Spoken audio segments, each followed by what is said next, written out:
중국 집도 3D 프린터로 출력. 아톰에서 비트로, 비트에서 다시 아톰으로. 디지로그엔 벽이 없다. 프린터로 말이야. 이 교수가 모니터 너머로 3D 프린터 얘기를 한다. 나도 그것을 들어본 적이 있다. 네, 저도 3D 프린터 얘기 많이 들었죠. 요즘은 결혼식에만 가봐도 3D 프린터로 찍어낸 인쇄물을 직접 두 눈으로 확인할 수 있다. 웨딩 케이크 위에 장식된 신랑 신부의 미니어처가 바로 그거다. 사진을 스캔해 컴퓨터에 집어넣으면 이 교수 말대로 3차원의 디지털 자료로 바뀐다. 프린터로 이것을 출력하면 지금까지는 다시 2차원의 평면 사진으로 나왔다. 그런데 이게 천지개벽한 것이다. 프린터에서는 사진 속의 사람이 조각처럼 입체 모양으로 만들어져 나온다. 3D 프린터는 페트병, 플라스틱 조각, 모래, 건축 폐기물을 재활용하기도 하는 등 잉크부터가 남다르다.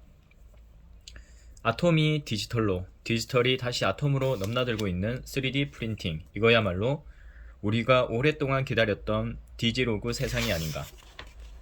중국 상하이 소재의 한 설계 회사에서 3D 프린터로 뽑아낸 구조물을 조립해 하루 동안 200제곱미터 크기의 집 10채를 건설했다.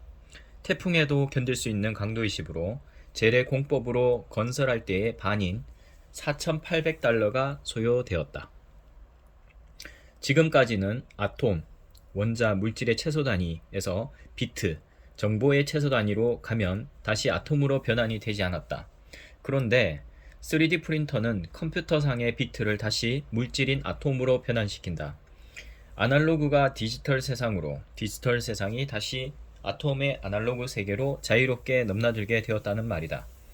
교수님이 늘 말씀하시던 디지로그가 바로 3D 프린터네요. 언젠가 3D 프린터로 총을 만들어 문제가 됐다는 뉴스를 본 적이 있어요. 총이 문제야? 이걸 좀 보라고. 3D 프린터로 지은 집이야. 이어령 교수의 모니터에는 집을 짓고 있는 커다란 3D 프린터와 그렇게 만들어진 집의 사진이 떠오른다. 사진과 함께 2014년 4월 15일자로 영국의 파이낸셜 타임스 기사를 볼 수 있었다. 중국 상하이 잉창 장식 설계 회사가 대형 3D 프린터에서 뽑아낸 구조물을 조립, 하루 동안 집 10채를 지었단다. 길이 32m, 너비 10m, 높이 6.6m, 한 채 가격은 4,800달러, 약 497만원. 소우닷컴에서도 8월 25일 이에 관련된 기사를 보도했다. 24일 창장 첨단 공업지구에 들어선 이 주택의 첫 거주 체험자들이 다들 만족스러워했다는 얘기다. 현대의 동화다. 요술 지팡이로 성 한 채를 하룻밤 만에 지었다면 어렸을 때의 동화책이 컴퓨터 모니터에서 3D 프린팅 하우스로 나타난 것이다. 그것도 우리가 IT 선진국이라고 뻐겨왔는데 선수를 뺏긴 것이다. 중국에게 말이다. 그래도 믿기지 않았다. 집보다 큰 대형 인쇄기가 건축 설비물로 둔갑하는 것까지는 이해가 간다. 별로 닮지는 않았지만 신랑 신부 조각상이 웨딩 케이크 위에 장식되는 것도 납득할 수 있다. 하지만 어떻게 하루 만에 집이 만들어지는가? 그런데 그 비밀이 수초 만에 풀린다. 이번에는 실제로 집을 짓고 있는 동영상이 떴다. 이걸 남들에게도 보여줘야 하는 건데, 그래야 믿는 건데, 그래야 웨딩 케이크 위에 신랑 신부가 그들이 살 신혼집이 되는 오늘의 신데렐라 이야기를 믿게 되는 건데.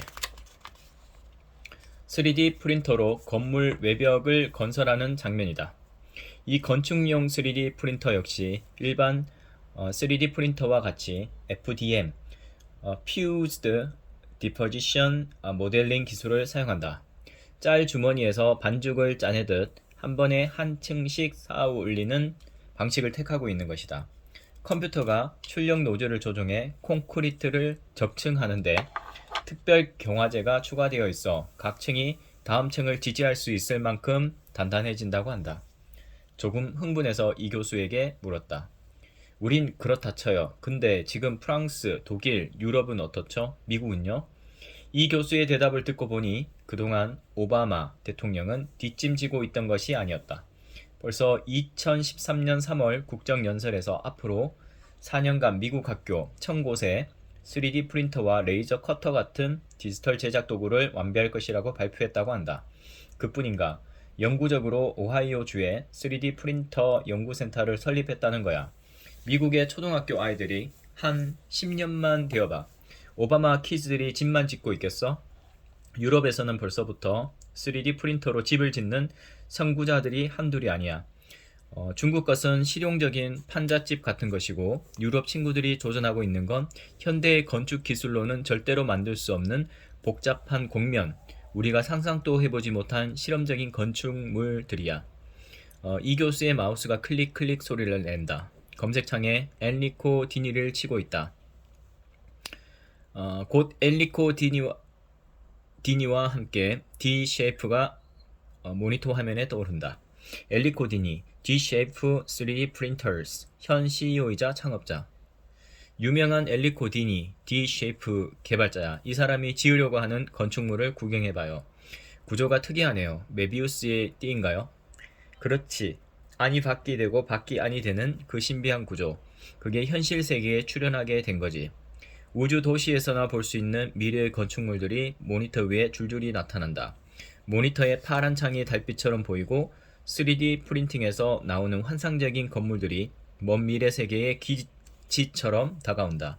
이런 게 바로 창조 경제 아니겠어? 창조 경제는 바로 써먹는 경제가 아니야. 중국의 3D 프린팅 하우스에는 경제성이 있지. 그러나 그거 가지고는 미래의 경쟁 상대가 안 돼. 지금은 아무 쓸모도 없는 D-쉐이프 같은 건축물이 미래의 진정한 생명 경제를 낳게 되는 거야. 그는 비즈니스맨이 아니라 예술가지. 창조인인 거야. 이를테면 스티브 잡스가 말하는 바보, 셰익스피어가 말하는 미치광이. 이제는 미쳐야 미치는 세상이라고 하잖아. 내가 디지로그 얘기를 했지. 이게 실현되면 다음엔 뭐가 또 나오겠어. 그게 생명 경제야. 자본주의 경제가 아니고 그게 지금 막 실현되려고 하는 찰나야. 그게 바로 우리가 서 있는 지의 최전선이라는 거지. 랜드스케이프 하우스, 경관주택이라 불리우는 집의 디자인은 메비우스 띠에 기초한 특이한 기하학적 건물이다. 엘리코 단위는 천장과 마루판을 강화하기 위해 콘크리트로 속을 채우고 그것을 프린트하기 위해 디니스 D-쉐이프 프린터를 사용할 계획이다. 이 프로젝트는 적어도 $600만 비용이 들어갈 것이다.